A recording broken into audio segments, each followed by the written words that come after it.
Ready, Player 1, by Ernest Cline. For Susan and Libby, because there is no map for where we are going.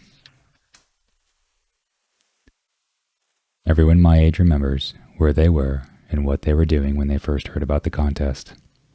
I was sitting in my hideout, watching cartoons when the news bulletins broke in on my video feed, announcing that James Halliday had died during the night. I'd heard of Halliday, of course. Everyone had. He was the video game designer responsible for creating the Oasis, a massively multiplayer online game that had gradually evolved into the globally networked virtual reality most of humanity now used on a daily basis. The unprecedented success of the Oasis had made Halliday one of the wealthiest people in the world. At first, I couldn't understand why the media was making such a big deal of the billionaire's death. After all, the people of the planet had other concerns: the ongoing energy crisis, catastrophic climate change, widespread famine, poverty, and disease. Half a dozen wars, dogs and cats living together, mass hysteria. Normally, the news feeds didn't interrupt everyone's interactive sitcoms and soap operas unless something really major had happened, like the outbreak of some new killer virus or another major city vanishing in a mushroom cloud. Big stuff like that. As famous as he was, Halliday's death should have warranted only a brief segment on the evening news, so the unwashed masses could shake their heads in envy when the newscasters announced the obscenely large amount of money that would be doled out to the rich man's heirs. But that was the rub. James Halliday had no heirs. He had died a 67-year-old bachelor with no living relatives and, by most accounts, without a single friend. He'd spent the last 15 years of his life in self-imposed isolation, during which time, if the rumors were to be believed, he'd gone completely insane. So the real jaw-dropping news that January morning, the news that had everyone from Toronto to Tokyo crapping in their cornflakes, concerned the contents of Halliday's last will and testament and the fate of his vast fortune. Halliday had prepared a short video message along with instructions that had been released to the world media at the time of his death. He'd also arranged to have a copy of the video emailed to every single Oasis user that same morning. I still remember hearing the familiar electronic chime when it arrived in my inbox, just a few seconds after I saw that first news bulletin. His video message was actually a meticulously constructed short film titled Anorak's Invitation. A famous eccentric, Halliday had harbored a life-long obsession with the 1980s, the decade during which he'd been a teenager, and Anorak's Invitation was crammed with obscure 80s pop culture, references nearly all of which were lost on me the first time I viewed it. The entire video was just over 5 minutes in length, and in the days and weeks that followed, it would become the most scrutinized piece of film in history, surpassing even the Zapruder film in the amount of painstaking frame-by-frame analysis devoted to it. My entire generation would come to know every second of the Halliday's message by heart.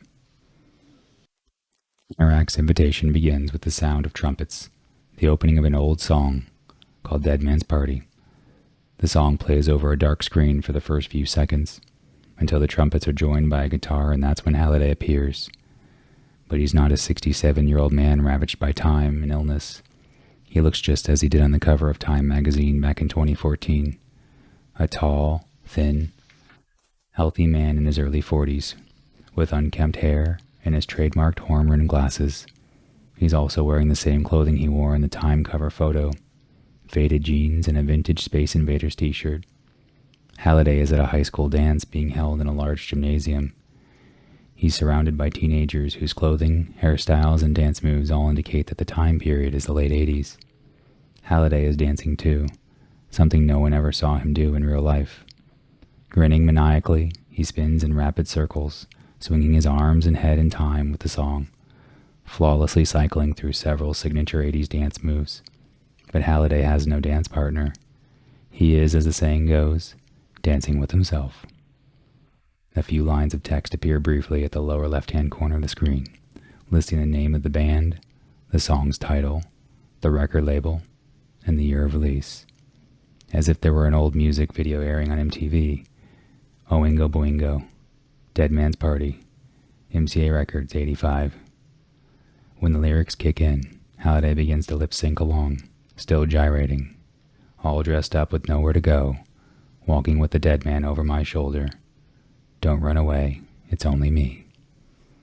He abruptly stops dancing and makes a cutting motion with his right hand, silencing the music. At the same moment, the dancers in the gymnasium behind him vanish. The scene around him suddenly changes. Halliday now stands at the front of the funeral parlor, next to an open casket. A second, much older Halliday lies in the casket, his body emaciated and ravaged by cancer. Shiny quarters cover each of his eyelids. The younger Halliday gazes down at the corpse of his older self with mock sadness, then turns to address the assembled mourners.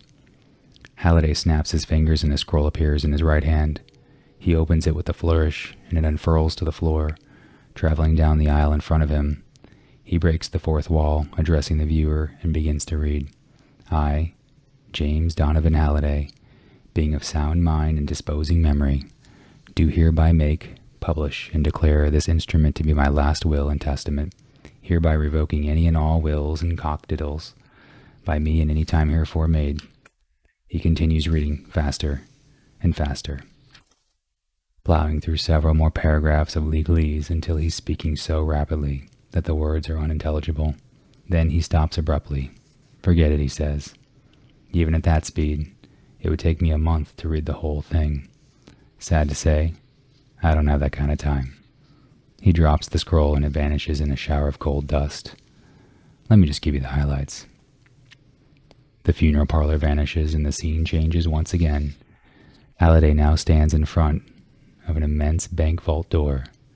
My entire estate, including a controlling share of stock in my company, Gregarious Simulation Systems, is to be placed in escrow until such a time as a single condition I have set forth in my will is met. The first individual to meet that condition will inherit my entire fortune, currently valued in excess of $240 billion. The vault door swings open and Halliday walks inside. The interior of the vault is enormous, and it contains a huge stack of gold bars, roughly the size of a large house. Here's the dough I'm putting up for grabs, Halliday says, grinning broadly. What the hell? You can't take it with you, right? Halliday leans against the stack of gold bars and the camera pulls in tight on his face. Now I'm sure you're wondering, what do you have to do to get your hands on all this moolah? Well, hold your horses, kids. I'm getting to that. He pauses dramatically, his expression changing to that of a child about to reveal a very big secret. Halliday snaps his fingers again, and the vault disappears. In the same instant, Halliday shrinks and morphs into a small boy wearing brown corduroys and a faded The Muppet Show t-shirt. The young Halliday stands in a cluttered living room with burnt orange carpeting, wood-paneled walls, and a kitschy late 70s decor. A 21-inch Zenith television sits nearby with an Atari 2600 game console hooked up to it. This was the first video game system I ever owned, Halliday says, now in a child's voice. An Atari 2600. I got it for Christmas in '79. He plops down in front of the Atari, picks up a joystick, and begins to play. My favorite game was this one, he says, nodding at the TV screen, where a small square is traveling through a series of simple mazes. It was called Adventurer. Like many early video games, Adventurer was designed and programmed by just one person. But back then, Atari refused to give its programmers credit for their work, so the name of a game's creator didn't actually appear anywhere in the game. On the TV screen, we see Halliday use a sword to slay a dragon, although due to the game's crude, low-resolution graphics, this looks more like a square using an arrow to stab a deformed duck. So the guy who created Adventurer, a man named Warren Robinette, decided to hide his name inside the game itself. He hid a key in one of the game's labyrinths. If you found this key, a small, pixel-sized gray dot, you could use it to enter a secret room, where Robinette had hidden his name. On the TV, Halliday guides his square protagonist into the game's secret room, where the words, "Created by Warren Robinette," appear in the center of the screen. This, Halliday says, pointing to the screen with genuine reverence, was the very first video game Easter egg. Robinette hid it in his game's code without telling a soul, and Atari manufactured and shipped Adventure all over the world without knowing about the secret room. They didn't find out about the Easter egg's existence until a few months later, when kids all over the world began to discover it. I was one of those kids, and finding Robinette's Easter egg for the first time was one of the coolest video game experiences of my life. The young Halliday drops his joystick and stands. As he does, the living room fades away, and the scene shifts again.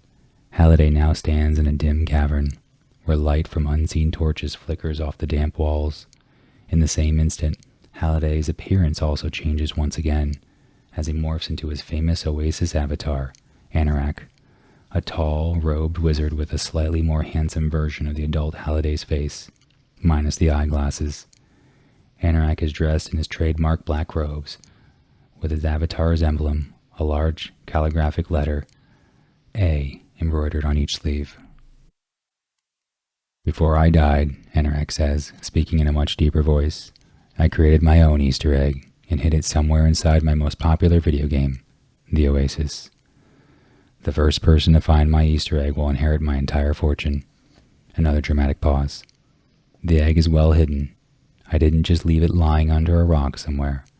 I suppose you could say that it's locked inside a safe that is buried inside a secret room that lies hidden in the center of a maze, located somewhere. He reaches up to tap his right temple, up here. But don't worry, I've left a few clues lying around to get everyone started, and here's the first one. Anorak makes a grand gesture with his right hand, and 3 keys appear, spinning slowly in the air in front of him. They appear to be made of copper, jade, and clear crystal. As the keys continue to spin, Anorak recites a piece of verse, and as he speaks each line, it appears briefly in flaming subtitles across the bottom of the screen. 3 hidden keys open 3 secret gates, wherein the errant will be tested for worthy traits, and those with the skill to survive these straits will reach the end where the prize awaits. As he finishes, the jade and crystal keys vanish, leaving only the copper key, which now hangs on a chain around Anorak's neck. The camera follows Anorak as he turns and continues farther into the dark cavern. A few seconds later, he arrives at a pair of massive wooden doors set into the cavern's rocky wall. These doors are banded with steel, and there are shields and dragons carved into their surfaces. I couldn't playtest this particular game, so I worry that I may have hidden my Easter egg a little too well, made it too difficult to reach. I'm not sure. If that's the case, it's too late to change anything now, so I guess we'll see. Anorak throws open the double doors, revealing an immense treasure room filled with piles of glittering gold coins and jewel-encrusted goblets. Then he steps into the open doorway and turns to face the viewer, stretching out his arms to hold open the giant double doors. So without further ado, Anorak announces, "Let the hunt for Halliday's Easter egg begin." Then through the opening doorway at the glittering mounds of treasure that lay beyond, the screen fades to black. At the end of the video, Halliday included a link to his personal website, which had changed drastically on the morning of his death.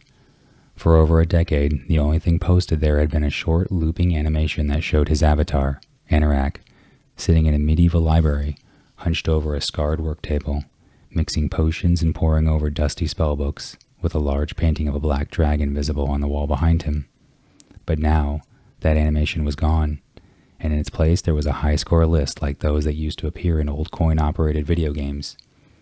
The list had 10 numbered spots, and each displayed the initials JDH, James Donovan Halliday, followed by a score of 6 zeros. This high score list quickly came to be known as the scoreboard. Just below the scoreboard was an icon that looked like a small leather-bound book, which linked to a free downloadable copy of Anorak's Almanac, a collection of hundreds of Halliday's undated journal entries. The almanac was over 1,000 pages long, but it contained few details about Halliday's personal life or his day-to-day activities. Most of the entries were his stream of conscious, observations on various classic video games, science fiction and fantasy novels, movies, comic books, and 80s pop culture, mixed with humorous diatribes denouncing everything from organized religion to diet soda.